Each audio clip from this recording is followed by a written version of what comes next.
Buenas noches, amigos televidentes, bienvenidos a 24 horas. La dirigencia de la CONAIE y sus bases están reunidas desde esta mañana en Quito para tomar una decisión frente al incumplimiento de los acuerdos firmados con el gobierno. Daniela Valencia ya nos contará. Mientras tanto, Carlos Acoto se encuentra en la gobernación del Guayas esperando un pronunciamiento del ministro de Gobierno, Henry Cucalón, quien está también a la espera de las resoluciones de la CONAIE. Ya mismo estamos con él, revisamos ahora nuestros titulares. Teleamazonas presenta 24 horas con Diana León.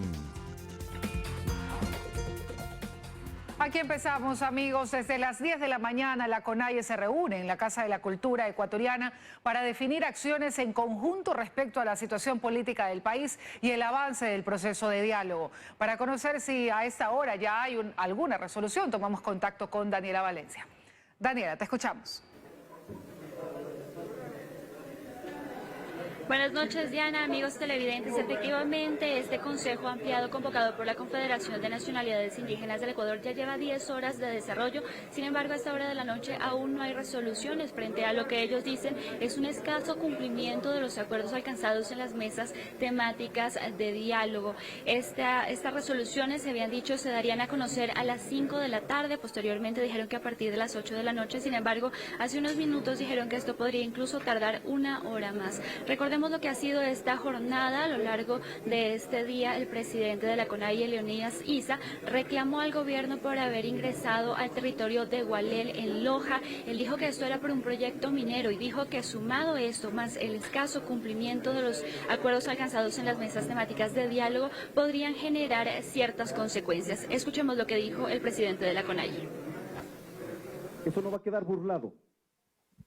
Con lo que he hecho ayer, y más las mesas de diálogo, lo que ha hecho el gobierno nacional es prender una chispa. Y esa chispa, si vuelve una fogata, si vuelve realmente un proceso muy fuerte en este país, solo le decimos que es responsabilidad del gobierno. Y mientras la CONAIE se reunía en este consejo ampliado, a la par también se reunía la FENOCIN en otro piso de la Casa de la Cultura Ecuatoriana. Aquí decidieron remover de la presidencia a Gary Espinosa. Quien ocupará este cargo es el vicepresidente de la FENOCIN, Hattari Sarango. Él fue el encargado de anunciar esta resolución. Dijo que se daba por malas prácticas y acciones de Espinosa. Escuchemos lo que dijo al respecto. Básicamente porque el presidente Gary Espinosa ha tratado de dividir en las organizaciones de base, de excluir y generar personas no gratas a los ex dirigentes, tanto nacionales y provinciales. Más bien estamos fortalecidos, no estamos divididos. El movimiento indígena, conjuntamente con los campesinos, con los afros, con los montubios, somos democráticos. Hacemos y obedecemos, en este caso, lo que dice, en este caso, las organizaciones de base.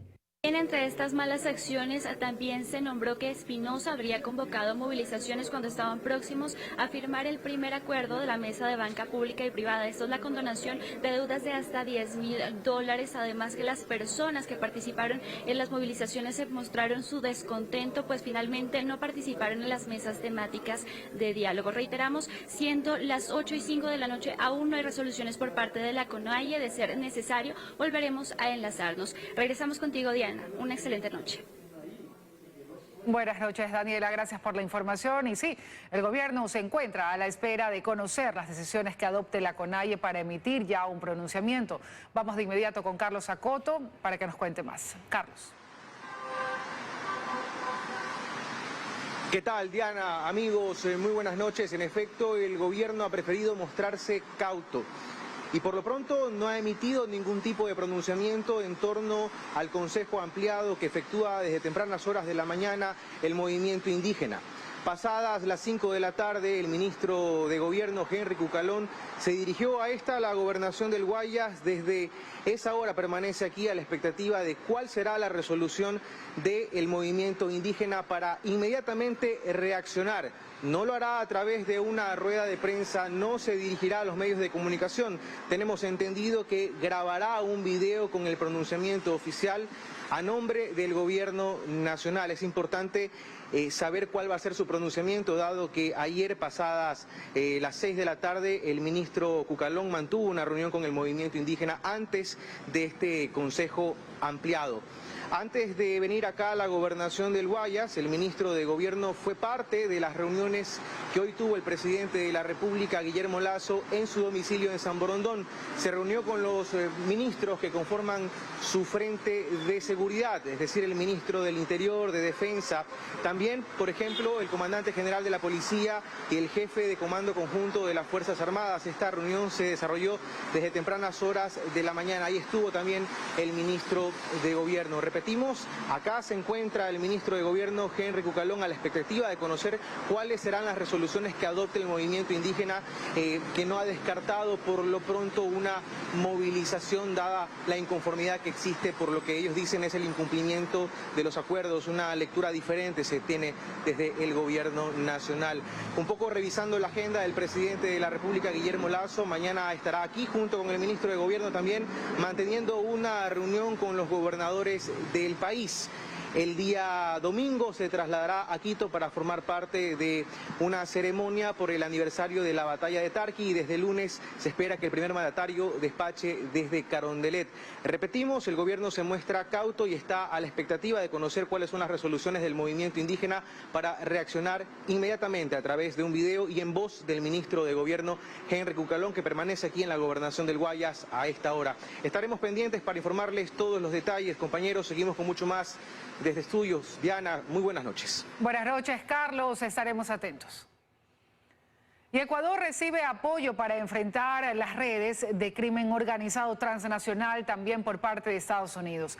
Después del anuncio del senador Marco Rubio, un experto en seguridad coincide en que ya no podemos actuar solos. María Gracia Acosta tiene los detalles. Reconociendo que la lucha contra el crimen organizado transnacional es una misión difícil pero necesaria, el senador estadounidense Marco Rubio habló del papel que cumple al respecto Estados Unidos. Nuestro papel obviamente es proveer el apoyo, equipo, entrenamiento, tecnología, lo demás, para que ellos puedan cumplir con esa misión, porque es una misión difícil, es una misión costosa, pero una misión necesaria. Es difícil, pero sabemos qué pasa con países que no lo hacen. Lo que pasa es que pierden su soberanía. Y dijo, refiriéndose a la búsqueda de un intercambio comercial que implique inversiones en Ecuador, que la seguridad es fundamental. Porque nadie va a querer invertir en un país donde tienen preocupación sobre el sistema jurídico, tienen preocupación sobre si los contratos van a ser, las cortes van a respetar los contratos y arreglos comerciales y no van a invertir en países donde hay una criminalidad que se ha apoderado de territorio. El experto en seguridad Jean-Paul Pinto concuerda en que sí necesita el país mucha ayuda para que el crimen no nos gane la batalla. Ahora más que nunca es fundamental el apoyo a los gobiernos extranjeros. Estados Unidos es un gran ejemplo. Necesitamos mucha ayuda en términos de inteligencia, de cooperación justamente para hacer escuchas, para hacer vigilancia, etcétera, y sobre todo para implementación de políticas públicas. Asimismo recuerda que un gran problema en este punto es el nivel de desconfianza en quienes conforman las instituciones encargadas de garantizar la seguridad. Este es otro punto en el que se requiere apoyo. Y no sabemos en quién confiar. Y eso implica también que a nivel de policía y de Fuerzas Armadas haya también temas de control interno, de contrainteligencia para determinar qué tipo de elementos están infiltrados, quiénes son y los podamos sancionar. Sabemos lo que pasa si no hay un enfrentamiento con estas organizaciones antes que llegue a ese punto. Y poder regresar a Washington y abogar delante de mis colegas que de los países de la región que debemos estar invirtiendo más tiempo y atención para asegurarnos que logren todo lo que quieren lograr es Ecuador. Y ambos coinciden en que todavía no es tarde y hoy es el momento de buscar ayuda y de actuar para recuperar la seguridad interna. Nuevas revelaciones se sumarán al informe presentado por el Frente Parlamentario Anticorrupción sobre aportaciones a la campaña presidencial de Andrés Arauz. Además, el informe presentado ayer servirá para la comisión ocasional que investiga el caso Encuentro. Un saludo cordial a Leonardo Cortázar, del director nacional de ADN. Agradecerle por toda esta apertura que nos da Es la asambleísta Patricia Núñez de Unes, que le agradece a Leonardo Cortázar por su apoyo. Según Fernando Villavicencio, Cortázar aportó a la campaña de Andrés Arauz. Esta información también será incluida en el informe que presentó el Frente Parlamentario Anticorrupción, informe que ya es analizado por los legisladores. Y en función de eso poder determinar qué es lo que va a ser nuestro accionar, poder conocer realmente dentro de un cronograma cómo fueron los hechos, qué es lo que se conoció y en función de eso poder entender cuál fue la decisión del Ejecutivo. Pero además ahora piden acciones de Lazo sobre este informe policial y sobre la corrupción dentro de las empresas públicas. Es un nicho de corrupción que viene desde el tiempo del correísmo. Gracias al correísmo generaron ese nicho y ahora salen las denuncias. Lo que debe hacer el presidente de la República desde hace rato es disolver ese nicho de corrupción.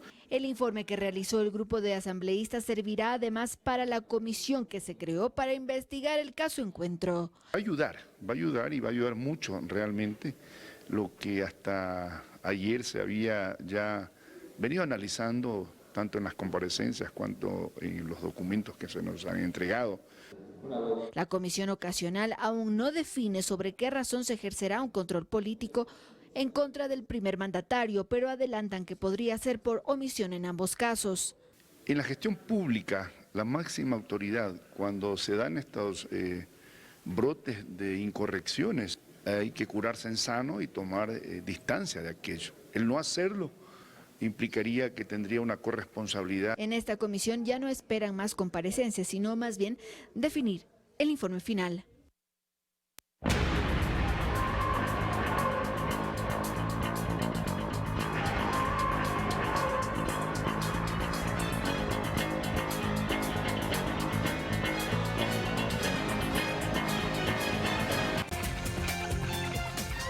Seguimos, amigos. Por fuerza mayor, Ecuador suspende el bombeo de petróleo tras el colapso del puente sobre el río Márquer, que ha puesto en riesgo la infraestructura petrolera y estatal y privada.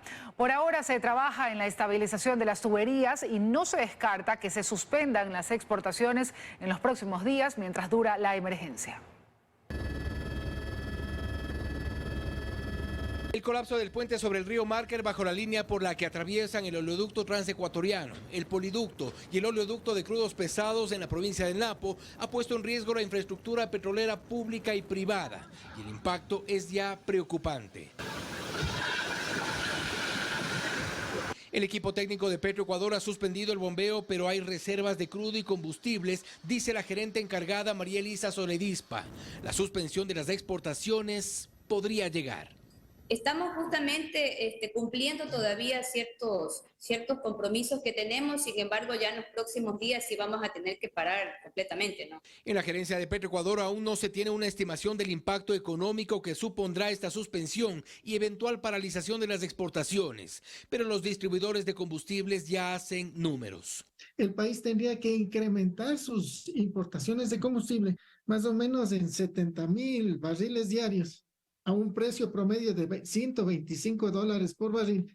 Eso significa que sería un egreso adicional del Estado en más o menos 8 o 9 millones de dólares diarios. Lo cierto es que la geografía de la zona y los efectos de la erosión regresiva del río Coca han obligado históricamente a la construcción de algunas variantes, tanto en la estructura petrolera pública como privada. Hoy no es la excepción y desde el aire se analiza una nueva variante.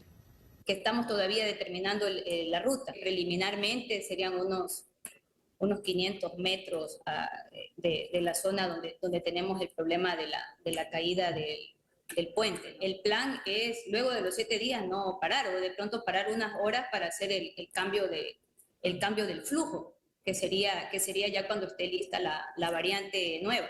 Por ahora se realizan trabajos de estabilización de las líneas en riesgo y la evacuación del crudo que está en las tuberías. En esto, advierten, se tomarán entre 7 a 10 días. Y de momento no se descarta que la emergencia se prolongue, pues las lluvias en la zona continúan y el riesgo está latente. Según el ministro de Economía, sí hay sentido de la urgencia en el gobierno para invertir en el sector social. Un analista ve con desconfianza el anuncio de aumentar el presupuesto. Aquí los detalles.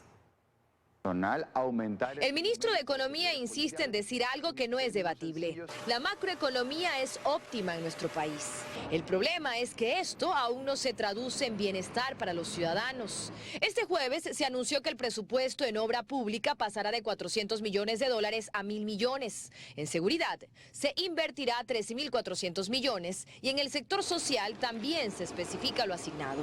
Es decir, el presupuesto sectorial de salud, educación, trabajo, vivienda y bienestar social, 15.200 millones de dólares. Para un poco verlo en comparación, en administraciones de gobiernos anteriores, esa cifra había llegado a ser 12.000 millones de dólares al año. Nosotros estamos aumentando a 15.200 millones de dólares. Segundo Camino, asesor de multilaterales, dice que el aumento en obra pública sí es significativo, pero en el área social y en seguridad no. ¿Qué dice el presupuesto en cuanto al tema seguridad? El presupuesto dice que ha incrementado alrededor de un punto porcentual, es decir, no hay una gran diferencia. El punto aquí es si ese recurso va a llegar y se lo va a gastar. El año anterior también se le dio recursos al sector de seguridad, pero como lo mencionaba, no se gastó correctamente y no se gastó todo, inclusive en temas de inversión.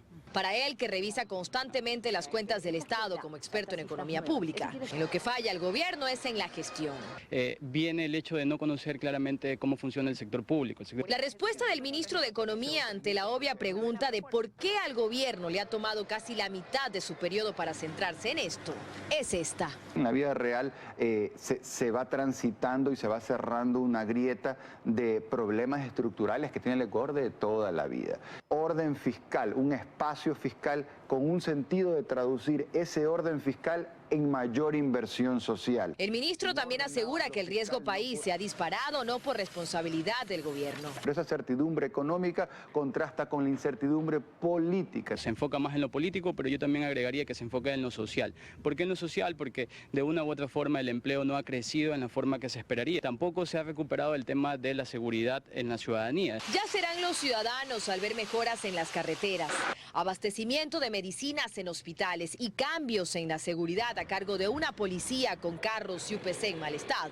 la que calificará el nuevo anuncio que hace el gobierno 1 año 9 meses después de haber iniciado su gestión. La ex legisladora Karina Arteaga fue sentenciada a 6 años y 8 meses de prisión por el delito de concusión.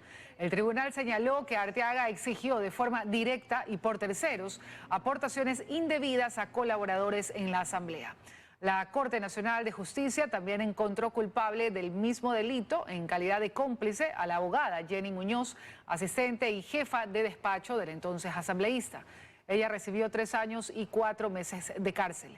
Los jueces dispusieron que ambas sentenciadas pierden sus derechos políticos y deberán pagar una multa de 12 salarios básicos unificados, es decir, $5.400.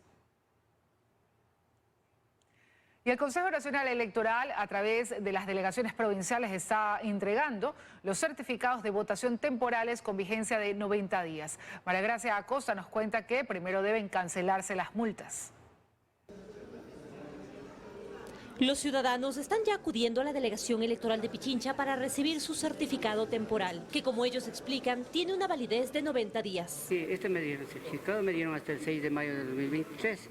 Esa vez yo tengo que venir y me dan ya el certificado de votación. Según el director de la Delegación Electoral Provincial, Edmo Muñoz, además se implementó un servicio en la web. El Consejo Nacional Electoral ya ha implementado en la página web para que los ciudadanos que no pudieron sufragar y necesitan el certificado puedan obtener a través de la página web del Consejo Nacional Electoral un certificado en línea que es provisional y que igual tiene validez por 90 días. Además, muchas personas presentan justificativos acerca de por qué no sufragaron. Lo que pasa es que soy médico rural, entonces no pude sufragar en mi lugar de voto. Claro, en tu caso te tocó presentarte en otro sitio. Claro, y presentar acá el certificado de que estaba trabajando. Edmo Muñoz reitera, según el Código de la Democracia, cuál es la multa por no sufragar o por no acudir siendo miembro de Junta Receptora del Voto. Por no sufragar en las elecciones es del 10% de una remuneración mensual básica unificada, esto es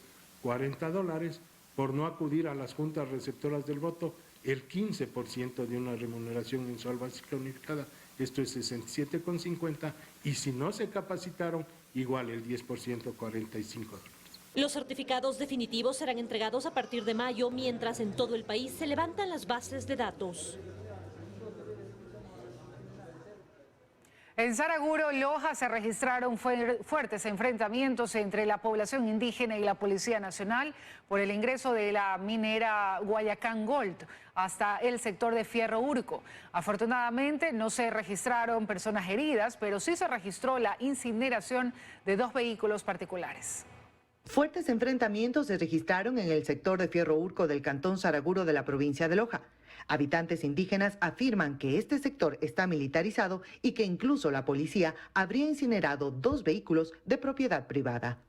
Agresivamente de parte de la policía, a sustraer las llaves de los carros, los celulares y a incinerar las propiedades privadas que son los vehículos de nuestros compañeros.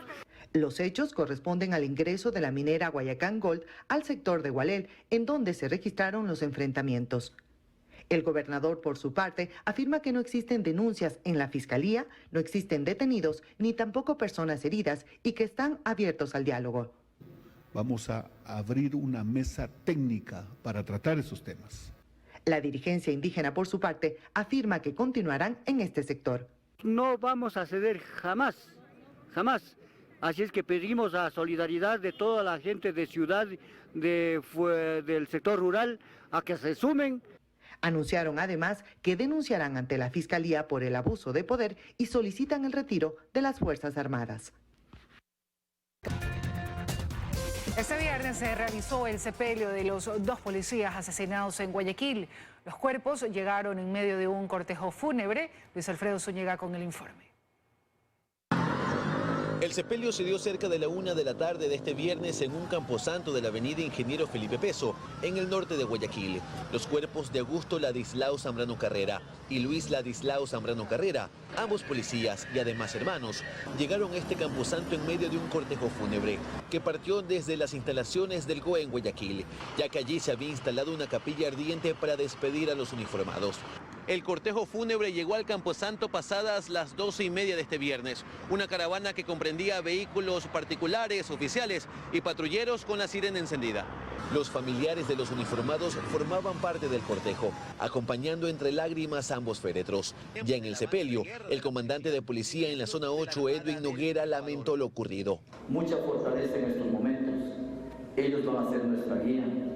Siempre lo recordaremos, pues sabemos que detrás de las líneas de la policía no hay quien defienda a la ciudadanía, no hay quien luche por aquellos que no conocemos. Y esos han sido nuestros compañeros Luis y Augusto. Y a creer que vendrán mejores tiempos. El ministro del Interior, Juan Zapata, no estuvo presente ya que participaba de la reunión que tuvo el presidente Guillermo Lasso con su equipo de seguridad. Ambos policías fueron asesinados en horas de la madrugada en el sur de Guayaquil el último miércoles, tras ser atacados por sujetos que les dispararon. Ambos habían sido amenazados por una banda criminal que los habría obligado a detener patrullajes y controles en la zona. Augusto Ladislao pertenecía al grupo de operaciones especiales GOE, mientras que Luis Ladislao laboraba en la ciudad de Milagro. Augusto, Luis, que tengan un buen viaje, amigos. Que tengan un buen viaje, comandos. Dios les guíe en su camino. No pedimos venganza, pedimos justicia. Y justicia se va a hacer. En este caso hay 2 personas detenidas. Uno de los involucrados es menor de edad. A ambos se les dictaron prisión preventiva.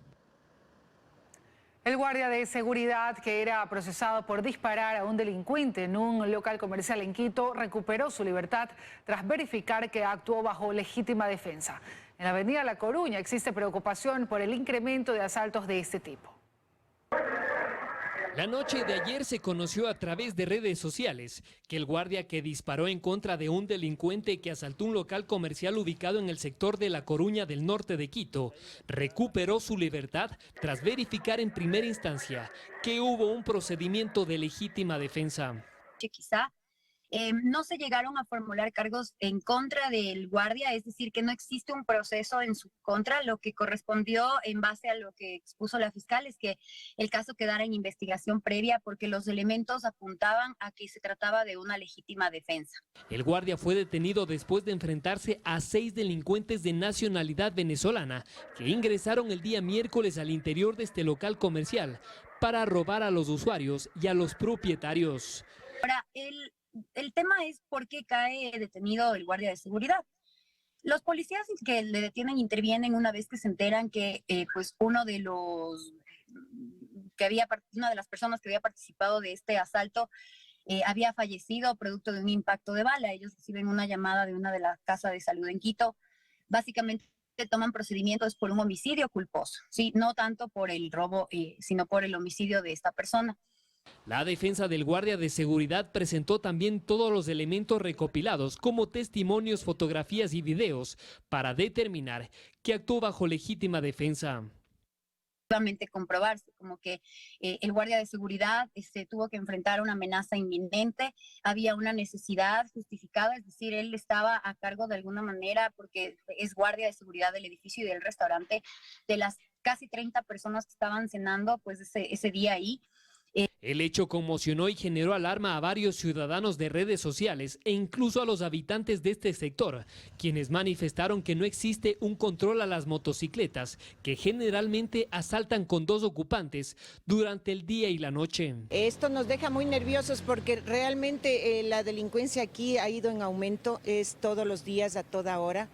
Tenemos los asaltos en la calle normalmente de motorizados. El comandante del DMQ dio a conocer también que los delincuentes involucrados en este caso fueron detenidos con varias evidencias en el sector del Inca. En el interior fueron detenidos 5 ciudadanos extranjeros, 4 hombres, una mujer. Se logró la recuperación de la motocicleta, 2 armas de fuego tipo revólver calibre 38, que nos hace ver que estas personas actuaban de manera violenta y armadas. Esta no fue el único incidente, de acuerdo al levantamiento que ha hecho la Policía Judicial, son 6 asaltos bajo esta modalidad con los mismos individuos. Aquí aprovechó la oportunidad e hizo un llamado al Consejo Municipal para regularizar las plataformas delivery y a sus empleados, una solicitud que ya se realizó de manera formal y que hasta la fecha no ha sido tratada. Quiero tener la respuesta de los representantes y yo seré el primero en informar a los medios de la reunión para poder ver estos nudos críticos y que ellos nos digan